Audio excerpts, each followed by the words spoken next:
Kisebb-nagyobb kolompok, csengők, juhászkompók, pásztorbotok és egyéb a pásztor élettel kapcsolatos eszközök rögtönzött kiállítása fogadta a Gömöri Múzeum látogatóit a Múzeumok őszi fesztiválja alkalmából rendezett ismeretterjesztő előadáson. A kihalófélben lévő mesterséget manapság kevesen művelik, hiszen a gazdasági és szociális környezet jelentősen megváltozott az elmúlt évtizedekben. A falvakban alig tartanak állatot, és a pásztorok tudományát már csak néhány idősebb ember őrzi. Fontos hát, hogy ne hagyjuk feledésbe merülni ezt a tudást, hiszen a magyar nép életében az állattenyésztésnek és a pásztorkodásnak mindig jelentős szerepe volt.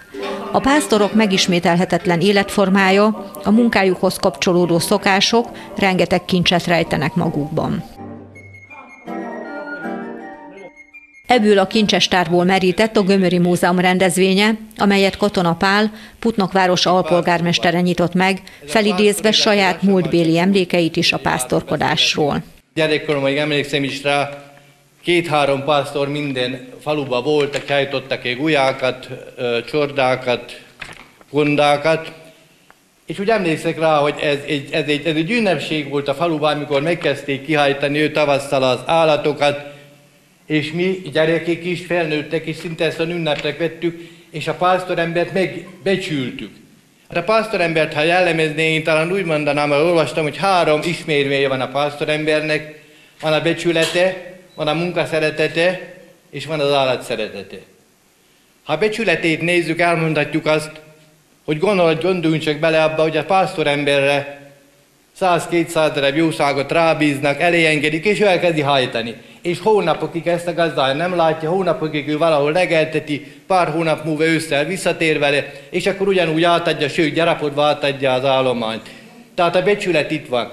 És ha egy pásztorember elvesztette a becsületét valamikor régebben, akkor kivetették ezt maguk közül a pásztorok. El kell bujdosni. Itt alakultak ki a betyárok, ezekből a pásztor emberekből, hogy kénytelenek voltak elhagyni azt a munkakört, amit ők csináltak. Nem tartották gazdálkodónak, hiába volt állatok, nem tartották földművesnek. Egyszerűen a pásztorember azt mondta, hogy el a jó pásztorember, aki nem tud kaszálni, nem tud kapálni, hanem a pásztorságából él meg. Talán ennyit szerettem volna előre elmondani, és gondolom, hogy utánam következők, majd ezt bővebben kifejtik, és többet megtudunk a pásztorságról. Még egyszer mindenki szeretettel köszöntök itt Putnokon.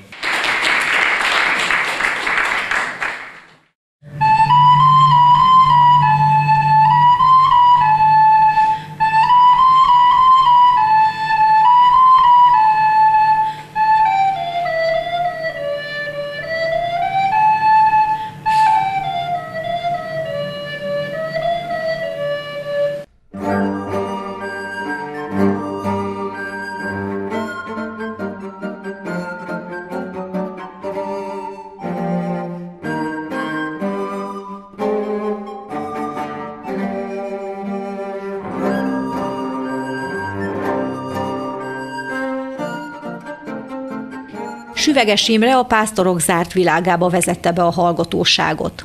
Magával hozta hűséges kutyáját, Figurát is, aki eleinte gyanakodva vizsgálgatta az embertársaságot, aztán elfogadta a figyelmet és a simogatást. Süveges Imre a Sajóvelezdi ligettanyán tereli a jószágot, jelenleg marhacsordát. Szakszerű előadását saját gyűjteményéből származó juhászkészségekkel és diafilmvetítéssel színesítette. Az állattartásnak olyan feltételei vannak, etetni kell, abrakot kell, takarmányt kell biztosítani, és utána jön majd a legeltetés. Legeltetni csak úgy szabad, hogy az ember a legelőt is ismerje. Tudjam én azt, kimegyek az állatokkal, tudjam azt, hogy mikor, melyik legelőre mehetek. Tudnom kell még azt is, már korán reggel várható eső.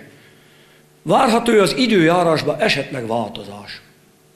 Várható-e nekem olyan adottság napközben, hogy valamelyik tehén esetleg várandós és tehát vemhes, elleni fog. Akkor ugye nyilván, hogy nem megyek el 2,5 kilométerre vagy 3 kilométerre a tanyától, hogyha ne adj Isten elés van, akkor vissza tudjak menni. A másik, a dolognak a szakmai oldala még azon is van, hogy mennyi időt legeltetek.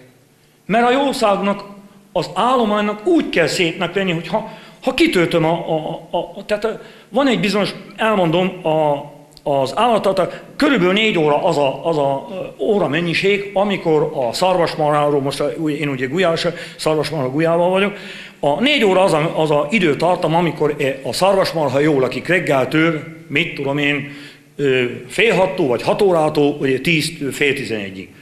Utána a szarvasmarhának, vagy bármilyen a juhnak is vegetálnia kell, tehát jönnek a pihenő idők, a déli idők, amit úgy nevezünk szakmai nyelven, hogy deleltetés. Akkor ugye vegetál a jószág, emészt, stb. Vagy a fejős szarvasmarha akkor termeli a tejet. De a húsmarha is akkor termeli a tejet, mert ugye a kis bocik meg ott vannak, és kérem szépen deleltetéskor, sőt, legeltetés közben is a szarvasmarha bizony nagyon sokszor szoptat. Az a jó szarvasmarha, amelyik egy 24 órában kérem szépen legalább 16-szor szoptat. Azt nagyon jó anyának tartsuk. Most genetikailag én húsmarhával vagyok, Charolin francia eredetű a szarvasmarha, de azért mondom, hogy nosztalgia gulya, mert van közte 16 darab szürke marhánk is. És ezt én így elfogadó szakmai nyelven nosztalgia gulyának nevezem. Szép is, nagyon jó az állomány. Kérem szépen. Ugye? Elindítsa az ember a nyájat, kérem szépen, azt mondja, hogy fel van nekem rakva, mondjuk, fel van téve a tehére, akár 16 vagy 23 kolom, teljesen mindegy. A jó pásztor ember oda folyamodik, hogy hallgatom, hogy hoppá, hogy megy a jószág. Kérem szépen, ha hiányzik egy kolompom, rögtön észreveszem. 15 perc alatt már tudom, 5 perc alatt, hogy hopp, ez nem szól ez a kolom, ez a 26. szerszám, vagy a 12. hiányzik, hol van. Azt mondja, megnézem, 33, 12, hoppá, a számát mondtam a tehénnek, nézd, már hiányzik a kolom. Akkor majd szólok, hát valahol meg kell keresni, elhagyta. Na ez is még egy szakmai dolog. Hát kérem szépen, ő egy nagyon favorit kutya, Kormosnak hívják, egy alföldi, hortobágyi sinka eredetű kutya, törstenyészetű. Ő már saját nevelésem, a másik a fehér, az a jeges kutya, szintén hortobágyi sinka. Ezt a édesapám csinálta még 59-ben a talisznyán. Kérem szépen, na ezt nevezem az ország legnagyobb műhelyének, úgyhogy itt egy gyönyörű genetikai marha, itt a szürke marha, látszik rajta benne ezek a nagy szarvak. Hát itt éppen költök valamit, vagy pedig írom, hogy melyik tehén milyen velmös. Ez egy fejős marha, Gázoli bácsiknál voltam ezekkel a csordákkal ezelőtt, mielőtt ide nem kerültem a ligettanyára. Na itt vagyunk a ligettanya. Még nem szembe, de ez egy nagyon jó. Ikreket ellet, különben elmondanám, egy nagyon jó, és fel is nevelte mind a két bónyunk, úgyhogy nagyon jó boci, nagyon szeretem. Itt van az egyik bónya éppen. Úgyhogy nagyon összenőttünk. Jeges kutya és figura kutya itt van. 3-szor mentette meg az életemet, hogy még tudja valaki. Itt van, hátam megett. Hát ilyen közelébe így élünk együtt a nyája, úgyhogy én van úgy, hogy akár közéig is fekszek, esküszöm, hogy mindegyik, tehát minden tehenet ismerni kell, melyiknek mi a elgondolása, még azt is. Hát ez volna a életem darabjának az egyik története. Ezt az édesapám csinálta a bátyámnak még 1959-ben. A pásztorbot a jószágot őrző pásztor legfontosabb terelőeszköze. Több célt is szolgál, őrzés közben a pásztor botjára támaszkodik, meghajítja vele a jószágot, felemelésével irányítja kutyáit, pásztortáncot jár botjával, de ugyanakkor fegyver is lehet. A botot rendszerint maga a pásztor szemeli ki, maga vágja le és készíti el. Hát ez saját magam, el is hozzám nőtt, ezt én csináltam, görcsöltem kint a hegyen, ahogy szépen, mint egy csemetefa, mint egy gyümölcsfa, úgy tessenek elképzelni, csak ugye ápolni kell. Szépen, hogyha ki van görcsölve, ugye, akkor növekszik. Mikor eléri a kellő vastagságot, akkor megyek, kivágom, És kérem szépen kellő művelettel tűzparázsban ezt megpárítjuk a botot. És akkor szépen lejön a haja. Utána különböző műveleteknek vetem alá, például ugye van nagyon jó magyar mész, a fehér mész. Hát ha bekenjük, de először fahamuval kenjük be, és utána mésszel. És akkor 6 hónapig vagy akár egy évig is beteszem a sarokba, és mikor előveszem, és lemostam róla a fahamut, meg a meszet, és bekenem egy kis avasszalonnával, akkor mikor belenézek, ugyanúgy, ha ide tetszenek jönni, meglássa az ember magát benne. És akkor ilyenkor szereti az ember, hogy na ezt én csináltam, ez az én művem. Süveges Imre eligazította a hallgatóságot a csapatban legelésző állatok szakszerű megnevezésében, s megvilágította a csorda és a gulya közötti különbséget is. Ezzel a trombitával 1962-ben hajtottam a faluba, a Sajómencsén a nyájat. Ezzel jeleztünk reggelente, hogy ismerjük a csorda, mert azt még csordának neveztük, elmondanám, csorda, gulya, konda, junyáj között mind-mind különbség van. Ez a pásztor történelemben le is lesz írva, mi a különbség, mert sajnos nyájat, minden nyájnak nevezünk, mert ugye nyájnak nevezünk. Csak megvan a gulya, az azt jelenti, hogy ugye azt ha kihajtsák, az nem fejős van. De amelyiket este fejik, reggel fejik, az csordának nevezzük, még ezt muszáj voltam elmondani, mert esetleg. Kérem szépen, ezzel jeleztünk reggelente, hogyha...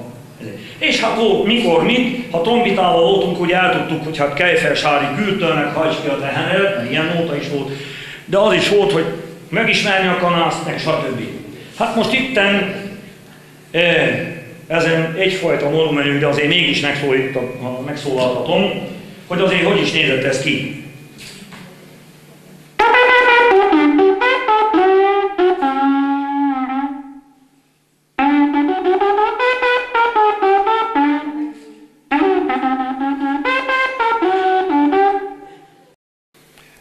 Kérem szépen, próbálkozok verses írással, de elég sok nótával is. A Velezdi liget tanya a tanyám, ide gyere kis angyalom, én hozzám. Megmutatom az aranyveszős tanyámat, közepébe 2 szál jegenyefám. A tanyába magam lakok egyedül, nékem csak a sárga rigó, de hegedű. Az fütyüli korán reggel hajnalba, Kejfel gulyás megviratt a tanyába. Ha felkelek korán reggel hajnalba, rágyújtok a hosszú tajték pipámra. Úgy megyek a nyájam közé vizsgálva, nincsene baj, nincsene meg dézsmálva. A Velezdi csárda előtt van egy fa, az alá van az én nyájam behajtva. Hagyjátok azt a gulyanyájat, hadd legyék, hát úgyse tudják, hogy ki babája vagyok. Szépen legel a kisasszony gulyája, a kisasszony maga sétál utána. Már messziről kiáltja a gulyásnak, szívem gulyás, terítsd le a subádat. Nem terítem le már én a subámat, mert elhajtják aranycsengős gulyámat. Már te azzal, szívem gulyás, ne gondolj, kiváltja az édesanyám, ha mondom.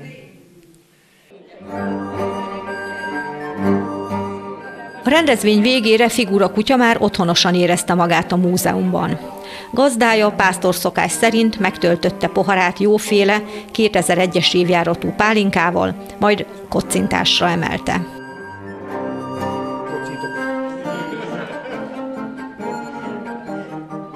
Aztán készségesen mesél tovább az érdeklődőknek gyűjteményéről és mesterségéről.